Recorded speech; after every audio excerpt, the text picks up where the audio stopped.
In today's threat landscape, cyber attackers don't always trigger alerts. They don't always use malware, and they don't always leave traces behind. Many of the most damaging breaches are discovered months after the initial compromise, not because tools failed, but because the activity blended into normal operations. This is where threat hunting comes into play.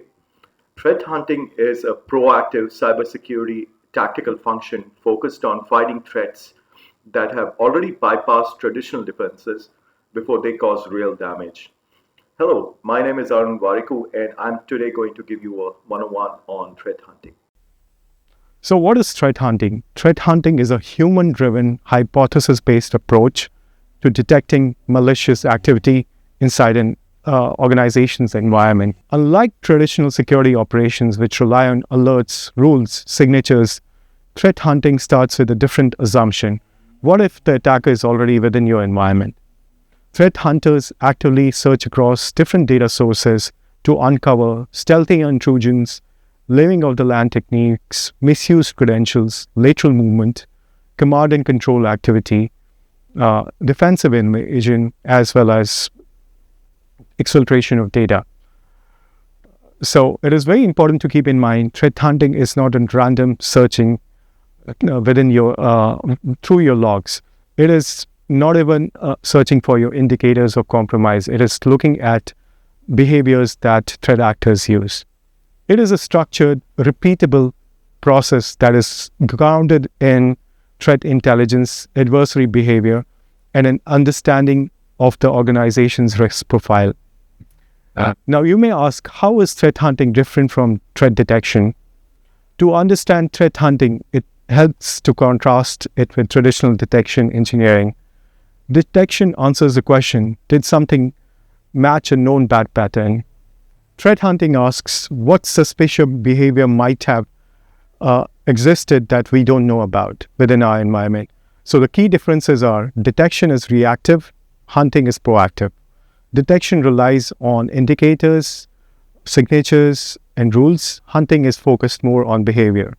Detection is tool-driven, hunting is analyst-driven.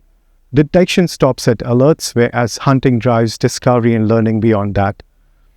Threat hunting fills the gap that automated tools inevitably leave behind. So how does threat hunting work? A typical threat hunt follows a structured life cycle, starting with step one, which is formulation of a hypothesis. Every threat hunt begins with a hypothesis, such as an attacker could be abusing valid credentials to move laterally, and we may be exposed to techniques used by a specific threat actor. We may have undetected persistence mechanisms within our environment. It's important to note hypotheses are informed by A, threat intelligence, B, real incidents or recent incidents. So step two is identification of data sources, the telemetry that you will be using to perform your hunt package, to perform your hunts and actually build your hunt packages on. Threat hunters then basically identify telemetry such as endpoint process execution, authentication and identity logs. They use network connections to look for bad behavior, they look at cloud logs as well as email and application logs. It's very important to remember strong threat hunting depends less on having more tools and more on having high quality, well understood data, which takes us to step three, which is analyze the behavior. Once the telemetry and the data sources is understood by the threat hunters, this is where the next step comes in, which is where human expertise matters the most. Threat hunters go through that data points, data sources to look for abnormal patterns, rare events that are not usually seen within the environment, sequences of activity that doesn't make sense operationally within your enterprise, within your environment, and look for behaviors that align with techniques used by threat actors. Not everything suspicious is malicious, but every finding increases your understanding of the environment. And finally, step four, validate and respond. When malicious activity is confirmed, it is escalated for response, for containment and remediation, scope assessment, and root cause analysis. Even if a threat hunt does not find an active threat, it still provides value, which leads us to the outcomes. So in terms of outcomes, there could be multiple outcomes from a threat hunt. One of the outcomes could be early detection of advanced threats. Threat hunting reduces the dwell time by uncovering long-running intrusions that were not detected within your environment. Stealthy intrusions also looks for covert persistent mechanisms.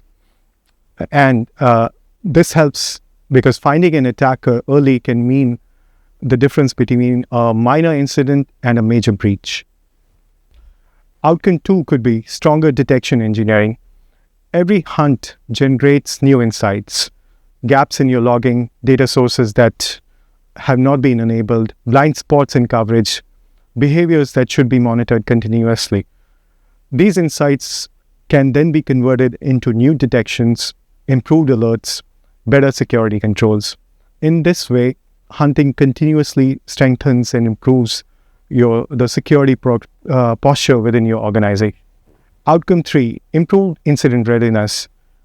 Threat hunting familiarizes other teams through different briefs and debriefs in terms of understanding what is normal behavior, what is the baseline within the environment versus what is abnormal behavior that we shouldn't be seeing within our organization. It helps teams understand data sources and the telemetry and adversarial tradecraft. This in turn helps in faster, more confident response when real incidents occur. Final outcome, measurable security maturity. Mature threat hunting programs demonstrate reduced dwell time, improved detection coverage, fewer unknown incidents, better collaboration across various cyber teams, and threat hunting then becomes a signal of your security program's maturity, not just a tactical function. So in closing, in a world where attackers are adaptive, increasingly stealthy, organizations cannot rely on alerts alone. Threat hunting shifts the mindset from waiting to be alerted to actively seeking out risk. Its true value lies not just in finding threat actors, but in building resilience, visibility, and confidence across your security program. Threat hunting turns uncertainty into insight into actions. And with that, I would like to close this by saying happy hunting.